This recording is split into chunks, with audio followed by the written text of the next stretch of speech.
마태복음 5장 1에서 12절 하늘 복이 충만한 나라 두 번째 말씀입니다.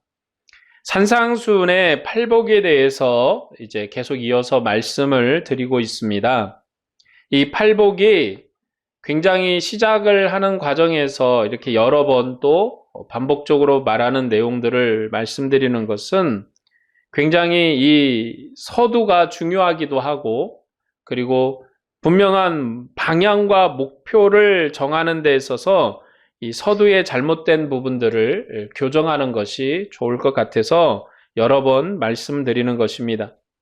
이 팔복이 특별히 개혁교회에서 매우 잘못된 방향으로 생각되어지고 또 해석되어지는 이유는 사실 구원론 때문에 그렇습니다.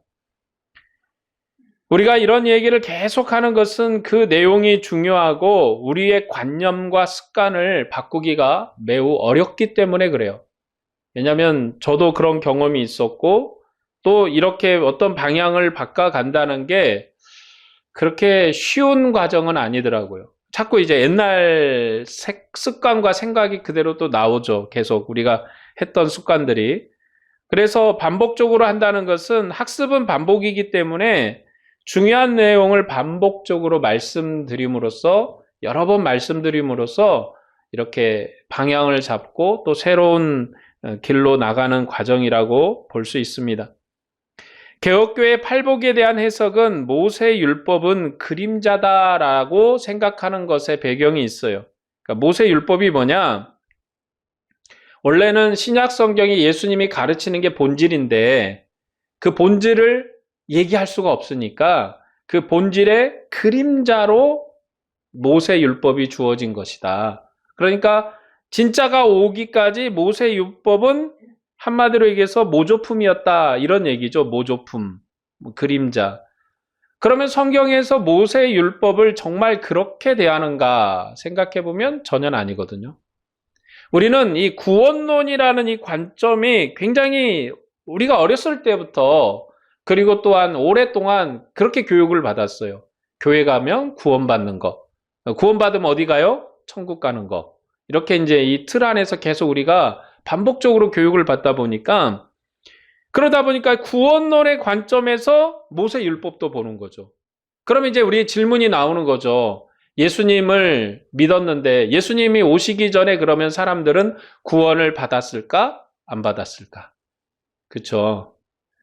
그러면 예수 믿으면 구원받는 건데 그러면 예수님이 오시기 전에 사람들, 예수님이 오시기 전에 구약의 백성들은 구원을 받았을까? 안 받았을까?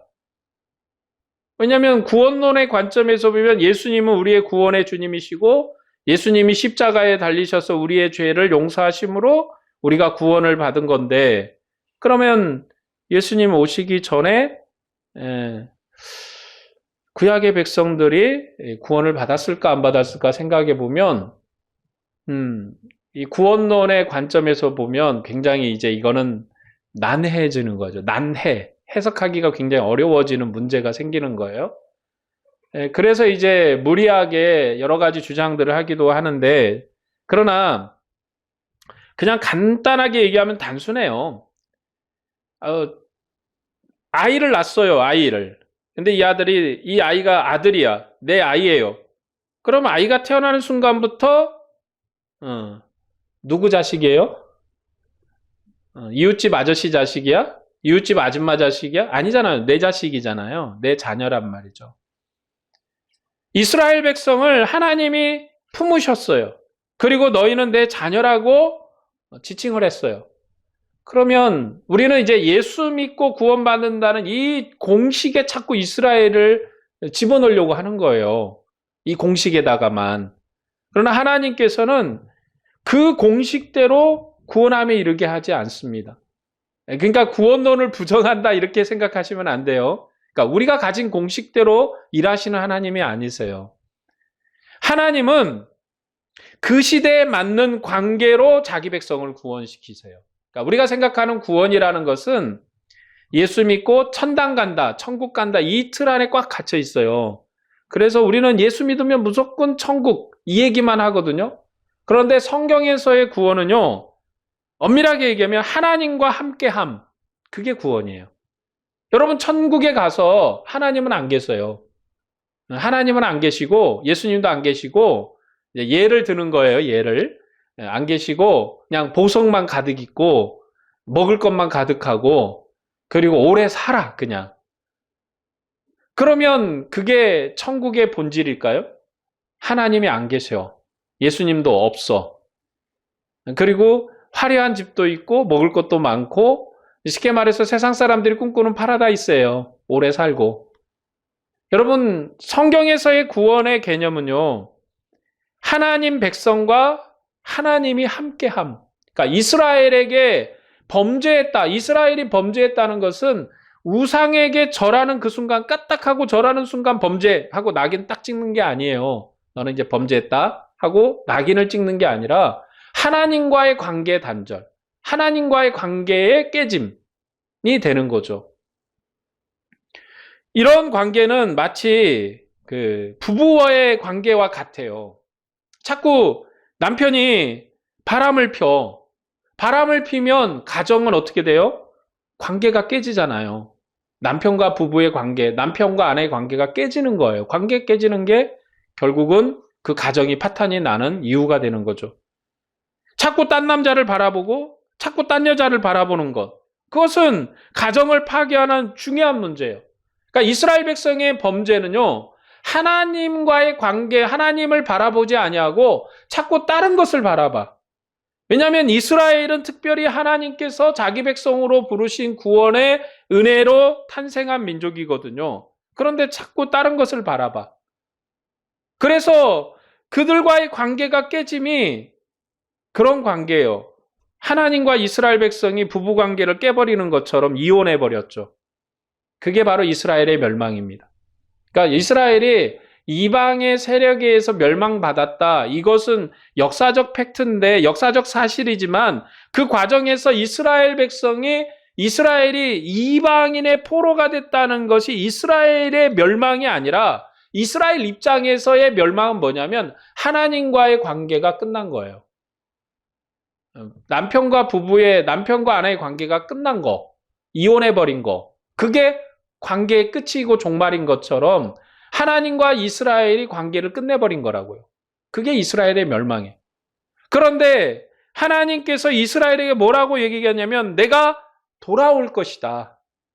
내가 너를 부르고 다시 내가 너한테 돌아갈 것이다. 이게 이스라엘에 주신 희망이거든요. 그래서 이스라엘이 메시아를 기다려요. 메시아를 기다린다는 거는 우리가 생각하는 것처럼 어떤 특별한 능력자가 나타나가지고 뭔가를 빵 하고 한다는 게 아니라 그 메시아가 오심이 하나님의 돌아오심이에요. 부부관계가 파탄이 났는데 그 부부관계를 파탄 낸 게 이스라엘의 책임이거든요. 그런데 이스라엘이 잘못했는데 하나님이 용서하고 돌아올 것이라고 약속하셨어요. 이스라엘이 기다리는 것은 하나님과 이스라엘이 하나된 관계 속에서 서로가 하나님을 경배하고 하나님께 영광 돌리고 하나님은 자기 백성을 사랑하고 자기 백성을 은혜 가운데 인도하시는 그 관계로 회복되어 돌아가는 것. 그것이 이스라엘의 희망이고 꿈이고 기다림이거든요.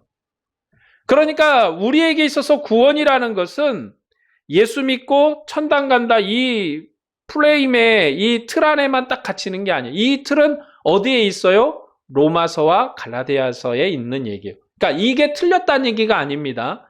틀렸다, 이건 잘못됐다 이런 얘기가 아니라 이 틀을 갖고 있는데 이 틀은 로마서와 갈라디아서의 개념이에요. 왜냐하면 예수 그리스도가 구원의 주님이시니까. 이제는 과거에 이스라엘 백성이 모세 율법으로 말미암아 구원에 이르렀어요. 그러니까 모세 율법을 지키는 게 하나님과 함께하는 방법이에요.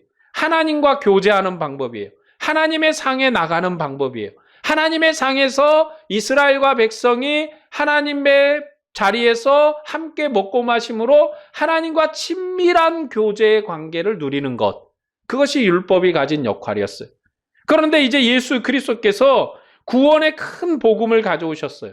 이제 우리가 주님 앞에 나가는데 과거에 이스라엘이 가졌던 율법의 관계보다도 그 율법의 관계를 훨씬 뛰어넘는 은혜의 관계를 주셨어요. 그래서 하나님을 아버지라고 부르면서 자녀의 관계로 만나고 그런 관계를 주신 것이 예수님이기 때문에 우리가 예수님을 믿어서 구원을 이루는 것이다. 그래서 이제 우리가 이스라엘 백성처럼 모세의 율법을 지켜서 구원을 얻는 백성이 아니에요. 그러니까 이스라엘 백성이 모세 율법을 지켜서 구원을 얻는 것이 아니라는 것을 로마서와 갈라디아에서 얘기하는 건 뭐냐면 그 당시에 이스라엘이 아는 것, 이스라엘 백성이 아는 것은 모세 율법을 지켜서 하나님의 구원에 이르는 길을 알았거든요. 근데 자꾸 예습관처럼 그것에 돌아가려고 해요. 그래서 할례를 해야 된다. 뭐 제사장의 율법에 제사가 있어야 된다. 그래서 어디까지 지킬 것인가, 어디까지 해야 될 것인가. 그 당시에는 율법과 복음 사이에 처절한 대립이 있었거든요.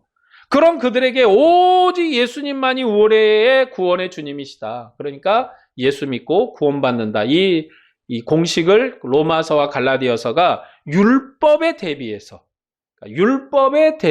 얘기하는 거예요. 그러면 오늘 이방인 된 우리는 사실 우리는 이스라엘 백성이 아니잖아요. 그러니까 우리는 율법의 틀이 없어요. 그러나 우리는 세상 관념을 가지고 있다고. 세상 관념과 비교해서 세상의 신은 참된 신이 아니고 오직 예수 그리스도만 우리의 신이라고 주장하는 과정에서 로마서와 갈라디아서의 틀이 이 공식이 맞아요. 맞지만 그것은 로마서와 갈라디아서의 얘기고 우리에게 있어서는 이 로마서를 지금 우리가 보고 있잖아요. 로마서 죄송합니다. 로마서가 아니라 이 마태복음을 보고 있잖아요. 마태복음은 마태복음의 틀에 맞는 해석이 있다. 마태복음의 물법 문맥이 있어요. 그 틀에서 해야 되는데 그러니까 이제 모세 율법의 그림자다라고 생각하는 것에 대한 얘기를 하다가 여기까지 온 거예요. 그럼 모세 율법이 그림자인가? 아니라는 거죠. 모세 율법은 그 시대의 복음이었어요. 왜냐하면 다른 게 없잖아요. 아직 메시아는 안 왔고 메시아가 오지 않았지만 메시아가 오기 전에 하나님이 시내산에서 율법을 주셨잖아요. 그 율법이 이스라엘의 복음이에요. 천하만국의 복음이에요. 이스라엘의 복음일 뿐만 아니라 천하만국의 복음이에요. 하나님을 알게 하는 복음이죠. 그런데 개혁교회에서 이제 이 팔복과 관련해서 모세의 율법은 그림자고 서기관들이 율법의 본질을 모르고 해석을 했다는 거죠. 그래서 유대인들을 율법을 지키는 의인이 되게 해서 천국의 문을 막았다는 거예요. 천국의 문을 막았다. 그래서 율법의 왕성자인 예수님께서 율법의 실체와 정신을 드러냈다고 설명하는 거예요. 그러니까 예수님께서 율법의 실체를 드러냈다. 개혁교회에서 구원은 성령의 역사하심으로 예수님의 가르침을 통해서 하나님의 절대 윤리와 심판을 알고 자기 공로를 부인하고 구원자인 그리스도의 공로를 믿는 것이라고 가르쳤고 우리는 그렇게 믿었습니다. 그래서 심령의 가난함이 뭐냐? 하나님의 절대 율법 앞에서 정죄의식이다. 심령이 가난해져야 구원을 받는 것이다. 심령이 가난해야 구원을 받아. 왜냐하면 왜 심령이 가난해졌어요? 성령의 역사에서 나는 죄인이구나. 나는 범죄자구나. 나는 죽일 놈이구나. 깨닫게 해서 심령이 가난해졌다. 그래야지 구원의 출발점이 거기서 시작하는 거다. 틀린 얘기예요. 맞는 얘기 아닙니다. 그거는 아까 얘기했지 로마서와 갈라디아의 틀에서 얘기하는 거예요. 그래서 심령이 가난한 자는 자기의 본성의 부패함과 무능력 때문에 애통해요. 그리고 온유하며 완전한 의에 이르려고 목마를 것이다. 그런 사람은 긍휼히 여기며 마음을 청결히 하며 화평의 복음을 전하고 의를 위해서 핍박을 받기까지 성장할 것이다. 그래서 팔복은 오직 성령의 역사로 나타난 천국 백성의 품성이다라고 가르쳤다는 거죠. 지금까지 우리가 배운 거예요, 사실. 이게. 그런데 그 얘기가 맞나? 아까도 계속 얘기지만 그 얘기는 로마서와 갈라디아서의 얘기예요. 그러니까 구원에 우리가 예수 믿고 구원받고 이신칭의에 대한 얘기는 로마서 얘기예요. 왜 로마서가 이신칭의 얘기를 했는가 얘기를 드리면 지금 이 로마서를 쓸 때 이 사도 바울이 목적이 있었어요. 어떤 목적을 가지고 있었냐면 이 사도 바울이 지금 스페인 지역으로 복음 전도를 가고 싶었어요. 그런데 스페인 지역을 가려면 로마를 거쳐가야 됐거든요. 이 사도 바울이 거기 가서 사역을 하려면 혼자서는 불가능하고 누군가의 도움이 필요해요. 왜냐하면 우리가 복음을 전하거나 교회 일을 하거나 혼자 할 수는 없잖아요. 함께 해야 되고 도와줘야 돼요. 그러면 지금 사도 바울은 로마 교회가 자신을 스페인 지역으로 보내주길 원했어요. 그러니까 스페인 지역에 자기 가서 선교사로 가서 사역을 할 건데 후원해 주길 원했다고요. 경제적으로 그리고 인적으로 모든 것에 후원을 해주기를 원했어요. 그러려면 이제 로마 교회에 무엇을 해야 되냐면 그들이 내가 왜 스페인 지역에 가서 복음을 전하려는지 복음에 대해서 이해를 해야 돼. 로마 교회가. 왜 그러냐면 로마 교회는 사도 바울이 가서 세운 교회가 아니거든요. 사실 로마 교회는 자생교회예요. 로마 교회는 이 예루살렘에서 있었던 예수 그리스도의 사건과 그리고 많은 유대인들의 교류 과정 속에서 사도들이 가서 복음을 전한 것이 아니라 여러 예수 믿는 사람들이 그곳에서 복음을 전했고 그래서 태동적으로 자생적으로 로마 교회가 태동을 했거든요. 그렇기 때문에 사도 바울하고는 연이 없어요. 특별한 연은 없어요.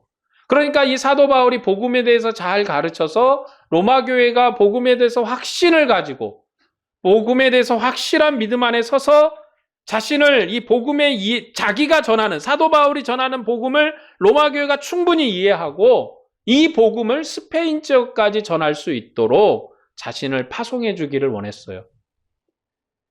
그래서 로마 교회의 도움을 받고자 원해서 로마서를 썼거든요. 그런 단기간에 이런 신앙을 확립해야 되기 때문에 믿음에 대한 얘기들, 구원에 대한 얘기들을 아주 체계적으로 정리한 게 로마서예요. 그래서 이신칭이 믿음으로 구원을 얻는다.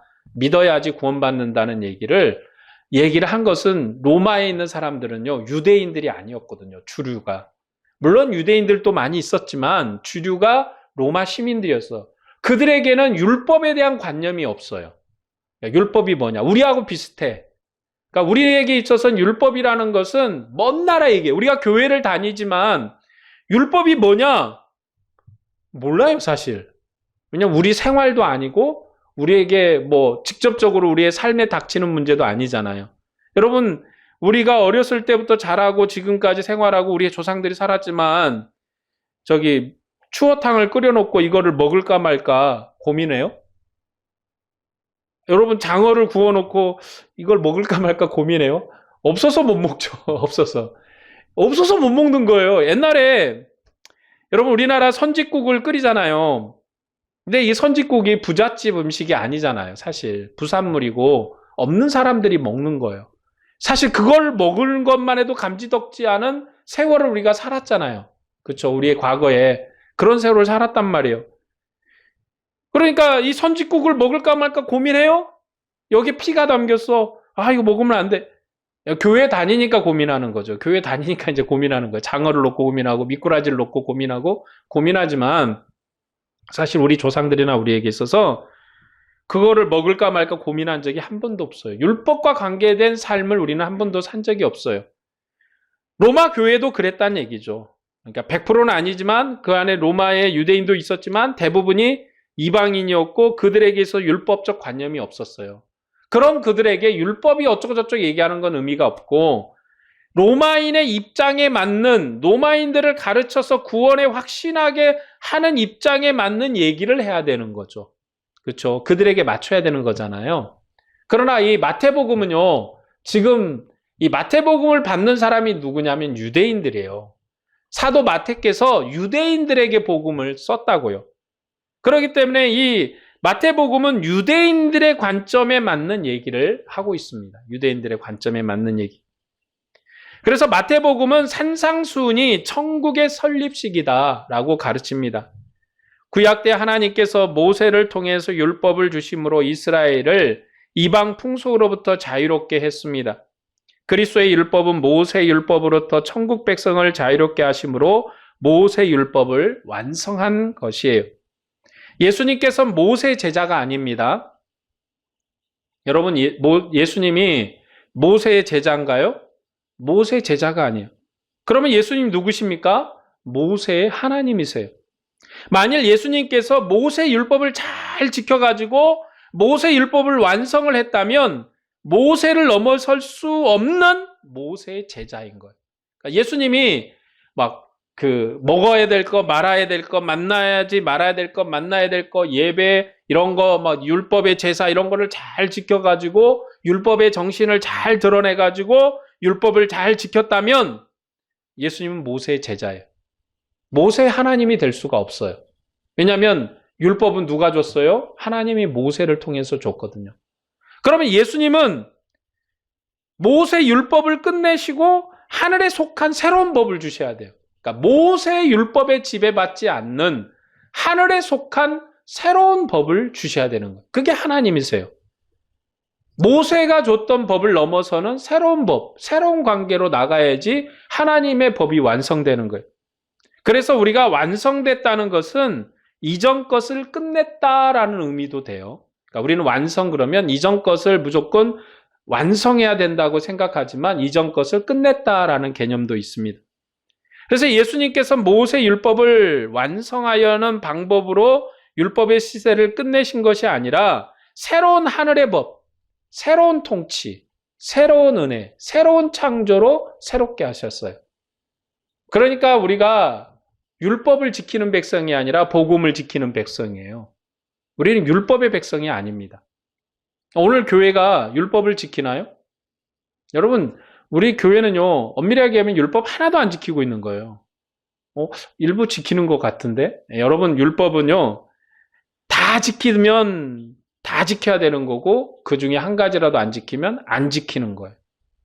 그래서 이스라엘에 있어서 가장 이상적인 게 바로 율법을 끝까지 잘 지켜내는 거예요. 그러니까 예수님께서 여신 새로운 나라는 남은 자를 위한 나라입니다. 남은 자를 위한 나라는 그런데 이미 망했어요. 그래서 하나님 앞에 심령이 가난하고 애통하며 예루살렘을 위해서 탄식하며 온유하며 하나님의 판단만 기다리며 하나님의 통치에 목말라 하는 백성들이에요.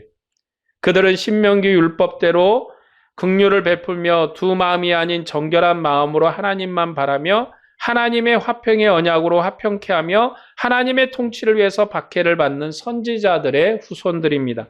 남은 자들의 소망이신 천국의 왕께서 그를 따르는 무리를 천국의 백성으로 복을 주시고 위로하시고 상 주시며 또한 천국의 완성을 위해 고난을 받고 하늘의 상급으로 격려하여 주십니다.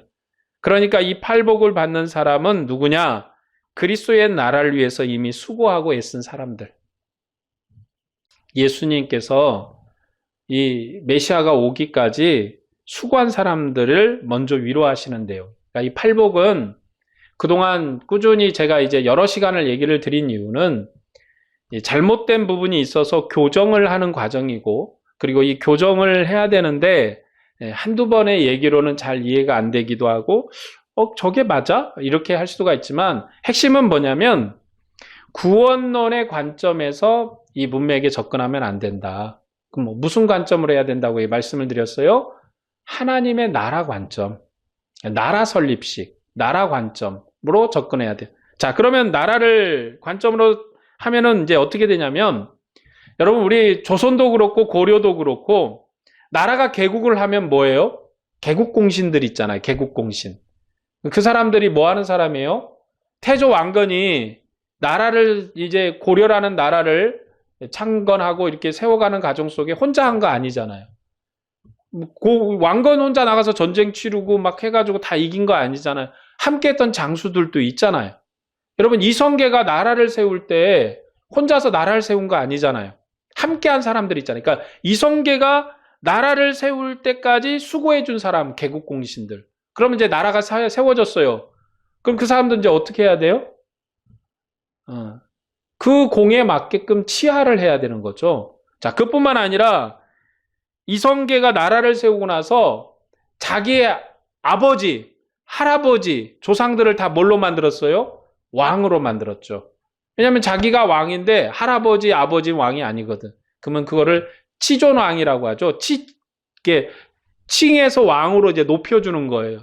그래서 뭐 무덤도 다시 만들고 왕으로 이제 격상을 시켜주는 거죠. 그런 것처럼 하나님의 나라, 예수 그리스도의 나라가 오기까지 수고한 공로자들이 있어요. 그냥 하나님의 나라, 예수 그리스도의 나라가 갑자기 어디서 하늘에 뚝 떨어진 게 아니라는 거예요. 우리는 예수 그리스도의 나라, 하나님의 나라는 역사성이 있어요. 예수님이 이 땅에 나라를 세우기까지 하나님의 나라를 세워가는 과정 속에서 많은 수고를 한 자들이 있는데 그들이 바로 남은 자들이에요. 구약의 남은 자들. 그들에게 예수님께서 천국을 주시면서 그들이 이미 행한 일에 상응한 천국의 복을 먼저 주십니다. 그러니까 심령이 애통하고 뭐하는 사람들은 그리스도의 나라가 오기까지 수고한 사람들이에요. 그리스도의 나라를 위해서 행동한 사람들은 구약의 남은 자들이죠. 구약의 남은 자들은 심령이 가난한 자, 애통하는 자, 온유한 자, 의에 줄이고 목마른 자, 긍휼히 여기는 자, 마음이 청결한 자, 화평케 하는 자, 을을 위해서 박해받는 그들이. 그리고 예수님께서 자기에게 나와 천국의 생명으로 새롭게 두고 따르는 자들을 구약의 남은 자들과 동등하게 일치시키십니다. 자, 여기 앉아있는 사람들이 뭐 하는 사람들이냐? 지금 예수님께서 혼자 얘기하는 게 아니라 무리하고 얘기하는 게 막 많은 사람들에게 얘기를 하고 계시잖아요. 자, 예수님 앞에서 말씀 듣는 이 무리가 구약의 남은 자들이라는 거예요. 그들은 그리스도의 나라를 기다리고 있었기 때문에 메시아가 오신다는 소식에 요한에게 세례를 받았어요. 그리고 예수님께서 천국을 선포하시고 천국의 생명으로 치료하실 때 예수님 앞에 나온 사람들이에요. 지금 예수님 앞에 나온 이 사람들이 남은 자들이에요. 이 산상수훈에 대한 이 팔복에 대한 얘기는 마태복음만 있는 것이 아니라 누가복음에도 있어요. 누가복음 6장 20절에서 26절에도 있는데 예수님께서 여기서는 팔복이 아니라 4번의 복을, 하나님의 복을 화와 대비시켜서 선포하세요. 하나님의 나라에서 복 받는 자들은 뭐냐면 너희 가난한 자, 지금 줄인 자, 지금 우는 자, 인자 때문에 선지자처럼 받게 받는 자들이 바로 그들입니다. 화가 선포된 자들은 복 있는 자와 반대되는 자들이며 거짓 선지자들처럼 모든 사람에게 칭찬을 받는 자들이에요. 그러나 누가복음 6장은 천국 설립식이 아닙니다. 거기에도 이제 4복이 4복이 나오는데 여기는 천국 설립식이 아니에요. 그럼 뭐 하는 거냐? 예수님께서 12사도를 임명하시고 전도하시려고 평지에서 가르치신 말씀이에요. 그러니까 제자들에게 너희가 가서 복음을 전할 건데 박해를 받을 거야. 밥 못 먹고 굶을 거야. 그러나 너희에게 복이 있을 것이다. 왜냐하면 과거에 많은 선지자들도 그렇게 박해를 받았거든. 그러니까 너희가 나가서 담대히 복음을 전해라 라고 전도를 가르치면서 하신 말씀이에요. 그리고 예수님께서 백성에게 가르치심을 끝내시고 예수님이 직접 가버나움에 가셔서 전도하셨어요. 그러나 마태복음의 산상수훈은 남은 자들에게 약속하신 천국 설립식이에요. 그래서 구약 성경에서도 남은 자들에게 종말의 천국을 약속하신 말씀이 몇 군데 나와요. 자, 이사야 66장 2절에 마음이 가난하고 심령에 통회하며 내 말을 듣고 떠는 그 사람은 내가 돌아보리라. 이사야 66장 10절 상반절에 예루살렘을 사랑하며 그 성을 위하여 슬퍼하는 자들아 그 성과 함께 기뻐하라. 시편 37편 11절에 온유한 자들은 땅을 차지하며 풍성한 화평으로 즐거워하리로다. 시편 76편 9절에 하나님이 땅의 모든 온유한 자를 구원하시려고 심판하시려고 일어나실 때로다. 천국의 왕으로부터 복된 천국을 유업으로 받은 자들은 신실한 남은 자들입니다. 구약에서 남은 자의 모델이 누군가? 하박국, 예레미야, 에스겔, 다니엘과 그의 세 친구들, 스룹바벨, 여호수아, 에스라와 그 앞에 선 백성들, 느헤미야, 학개, 스가랴, 말라기, 선지자 같은 그런 분들이 바로 남은 자들이 주님의 나라를 위해서 핍박받은 자들. 그러니까 그들의 수고가 있었기 때문에 그리스도의 나라가 있는 거예요. 예레미야 같은 사람, 느헤미야 같은 사람, 이런 사람들이 없었다면 그리스도의 나라가 없죠. 그들은 이스라엘이 율법을 범하여 멸망한 사실 때문에 하나님 앞에 두려워 떨며 심령이 가난하며 애통한 자들입니다. 그들은 예루살렘의 멸망과 회복을 염원하며 애통한 자들이에요. 그들은 악한 자들의 박해 가운데도 오직 하나님의 판단을 구하는 온유한 자들입니다. 그들은 하나님의 통치와 의를 위하여 율법에 목마른 자들입니다. 그들은 신명기를 따라 가난한 자의 형제가 되어 긍휼을 베푸는 자들이에요. 그들은 두 마음을 품지 않고 오직 하나님만 바라보는 마음이 청결한 자들입니다. 그들은 하나님과 화평의 언약 중에 동행하면서 백성을 하나님과 화평케 하려고 노력한 자들입니다. 그들은 하나님의 통치의 의를 전파함으로 박해를 받았던 자들이에요. 하나님께서 이스라엘의 하나님이 되시고 모든 민족의 아브라함의 복에 참여케 하실 것을 약속하신 하나님이십니다. 예수님께서는 이방에 포로되어 남은 자들의 소망을 성취하여서 하나님의 모든 의를 이루신 종말의 천국의 왕이세요. 예수님은 자기 백성을 구원하신 구약의 모든 의인의 탄식을 끝내시고 그들을 위로하시고 상 주시는 임마누엘이십니다. 그래서 먼저 이스라엘 백성의 그리스도의 나라가 오기까지 먼저 수고한 자들, 예레미야 같은 사람들, 느헤미야 같은 사람들, 그리고 말라기 같은 선지자들, 그들에게 먼저 복을 선언하세요. 너희가 잘했다. 너희에게 천국이 너희 것이다. 지금 그들만 있는 것이 아니라 예수님 살아계셨을 때도 많은 백성이 그리스도의 나라를 위해서 기다리면서 정말로 그리스도의 영광을 위해서 수고하고 애쓴 사람들이 많이 있었어요. 이스라엘 중에. 우리의 눈에 보이지 않지만 남은 자들이 있었습니다. 엘리야가 하나님 앞에 가서 다 죽고 여호와를 믿는 사람은 나만 남았습니다라고 고백할 때 하나님이 엘리야에게 말하기를 바알에게 무릎을 꿇지 않는 7,000명을 내가 남겨두었다. 근데 그들은 곳곳에 숨어서 바알의 무릎을 꿇지 않음으로 박해를 받았던 사람들이에요. 핍박을 받았던 사람들이에요. 그런 것처럼 예수님 당시까지도 그리스도의 나라가 오기까지 이방의 앞에서 정말 하나님만을 신실히 믿고 하나님만을 고대하며 사는 자들, 그들에게 먼저 위로의 말씀을 전합니다. 애통하는 자들, 긍휼히 여기는 자들, 그리스도의 나라 영광을 위해서 수고한 자들, 그들에게 먼저 복을 선언하세요. 그러니까 마태복음의 이 팔복은 구약 백성을 향한 위로의 말씀이면서 오늘 우리를 향한 위로의 말씀이에요. 여러분, 여전히 오늘 이 시대도 많은 신앙인들이 있지만 정말 하나님 앞에 신실한 믿음의 사람들이 있어요. 우리가 그렇고 또 여러분이 그렇습니다.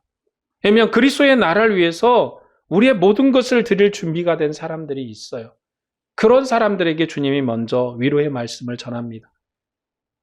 너희에게 복이 있다. 하나님의 나라가 너희의 것이다. 우리가 주님의 정말 여러분 우리가 복음을 전하다가 교회 다니는 사람은 막 어쩌고 얘기를 딱 들을 때 여러분 마음이 기쁩니까? 저는 사실 안 그렇거든요. 안쓰럽고 외롭고 고통스럽고 왜 우리가 이런 얘기를 들어야 되지? 여러분 복음 때문에 우리가 고민하고 복음 때문에 슬퍼하고 복음 때문에 눈물 흘리는 사람들, 그런 사람들이 정말 있어요. 그런 사람에게 예수님 말씀합니다. 하나님의 나라가 너희의 것이다. 예수 그리스도의 나라가 오기까지 수고한 자들에 대한 위로도 있지만 그리스도의 나라가 임하고 나서도 여전히 수고한 사람들이 있지 않습니까? 박해를 받으면서 순교의 피를 흘리면서 고통의 눈물을 흘리면서 수고한 사람들. 우리가 그리스도의 이름 때문에 박해를 받는 것은 그리스도에게 속한 증거이고 상급의 확증이에요. 그런데 내가 잘못해서 하는 거는 그건 실수고 잘못이니까 용서를 구해야 될 일이 많지만 복음 때문에 그런 건 아니라는 거죠. 그러니까 이 팔복은 우리가 마음이 깨끗하고 정결해야지 구원을 받는다, 이 구원론의 관점에 맞춰 있는 게 아니라 그리스도의 나라를 위해서 수고한 자들, 그리스도의 나라를 위해서 헌신한 자들, 여전히 이 시대도 정말 빛도 없고 소망도 없고 빛나는 영광이 없음에도 그리스도의 나라를 위해서 수고한 사람들이 있어요. 직분이 없어도, 우리를 어떻게 칭해주지 않아도, 우리를 뭔가 누가 대우해주지 않아도 나는 그리스도를 위해서 수고한 삶을 살아가리라.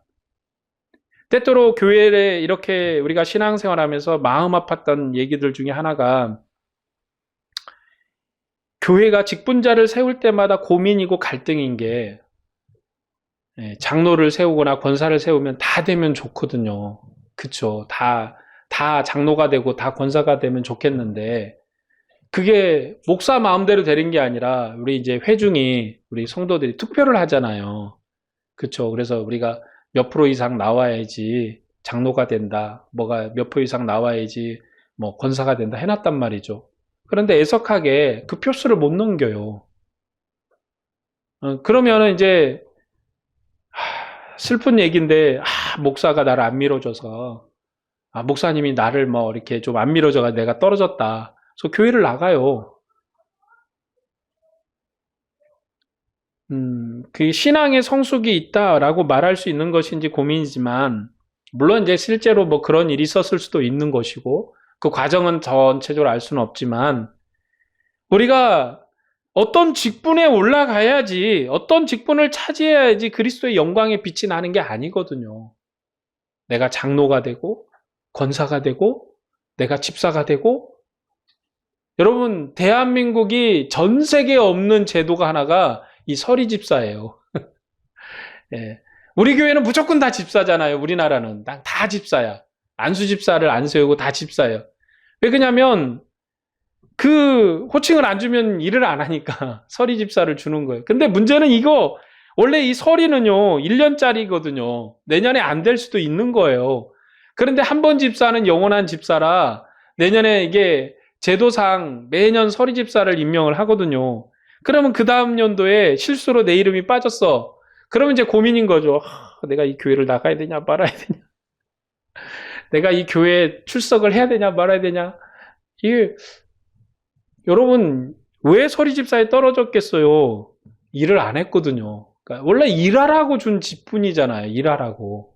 근데 일을 안 하니까 그러면 일하지 말고 노시오 이런 얘기거든요. 일하지 말고 노시오. 그 얼마나 좋은 얘기예요. 일하지 말고 놀라는데.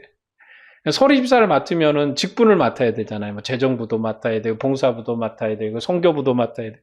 왜냐하면 교회는 이 직분이 있는 자들, 집사에 의해서 여러분, 교회의 핵심은 집사거든요. 집사의 제도에 의해서 돌아가는 게 교회예요. 그래서 교회는 집사를 어떻게 세우느냐가 굉장히 중요한 교회인데, 일하라고 세운 거잖아요. 근데 일을 안 하니까 선교부에 넣을 수도 없고, 봉사부에 넣을 수도 없고, 그러니까 한 해 쉬십시오 해놨더니 이제 교회를 영원히 쉬어버리네. 여러분, 이거는 맞은 얘기는 아니에요. 그런데 우리가 누가 나를 높여주든 낮춰주든 누군가 나를 인정해주든 안 해주든 그리스도의 나라를 위해서 수고하는 사람이 돼야 돼요. 우리 주님이 인정을 하세요. 그래서 여러분 에레미야 같은 선지자가 당대 인정을 받았나요? 매국노라고 핍박을 받았어요. 여러분 엘리야가 당대의 인정을 받았나요? 정말 얼마나 슬퍼요. 그냥 국가 권력이 선지자 하나를 찍어 눌렀다고요. 국가 권력이 찍어 누르니까 어떻게 할 수가 없어가지고 시내 산으로 도망간 거야. 아닙니까? 가서 하나님 나 죽겠습니다. 그러니까 하나님이 이제 너의 사역을 마감해라. 그래서 이제 엘리야를 보내서 누굴 세웁니까? 선지자는 엘리사를 세우죠.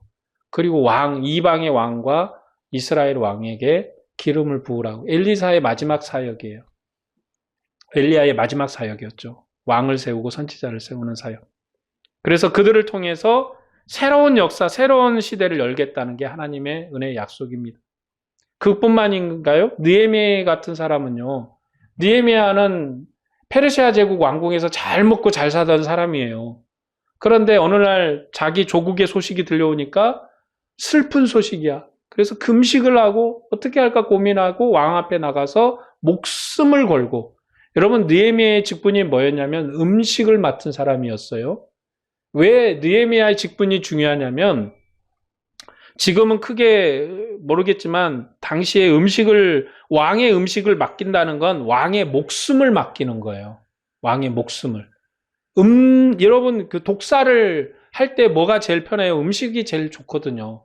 그러니까 내 음식을 맡긴다는 건 왕의 생명을 맡긴 직분이거든요. 그만큼 왕이 신뢰한 사람인데 이 사람이 나를 떠난다? 여러분 내 목숨하고 이렇게 왔다 갔다 하는 거예요. 이 사람 말고 다른 사람 누군가를 더 신뢰하는 사람 또 세워야 되잖아요. 쉬운 얘기 아니에요. 이 느헤미야를 이 이스라엘 유대 지역으로 보낸다는 거 쉬운 얘기가 아니거든요. 그리고 느헤미야 입장에서도 왕국에 계속 있으면 이 왕이 살아있을 동안에는 계속 출세할 거거든요. 크게 성공할 거예요. 그런데 하나님의 나라를 생각하고 여호와 하나님을 생각하고 그리고 자기 백성을 생각하니까 너무 가슴이 아파. 그래서 자기의 직분을 다 내려놓고 심지어 왕에게 자기가 사임하겠다, 자기가 유다로 돌아가겠다 이 얘기하는 건요, 목숨을 거는 얘기예요. 아까도 얘기했지만 왕의 음식을 책임진다는 것은 왕의 생명을 책임진다는 건데 그걸 사양하고 가겠다? 왕이 믿을 수가 없잖아요. 이 사람이 다시금 갔다가 돌아온다고 해도 믿을 수가 변절할 수도 있잖아요. 왕을 시해할 수도 있잖아요. 믿을 수가 없는 거예요. 그래서 느헤미야가 금식을 하고 목숨을 걸고 이 얘기한 거예요. 자기가 죽을 수도 있다. 아주 쉬운 얘기 아니었습니다. 그런데 주의 나라를 위해서 그리스도의 영광을 위해서 그가 자기 백성에게 돌아가잖아요. 가서 거기 가서 뭐 좋은 일 당합니까?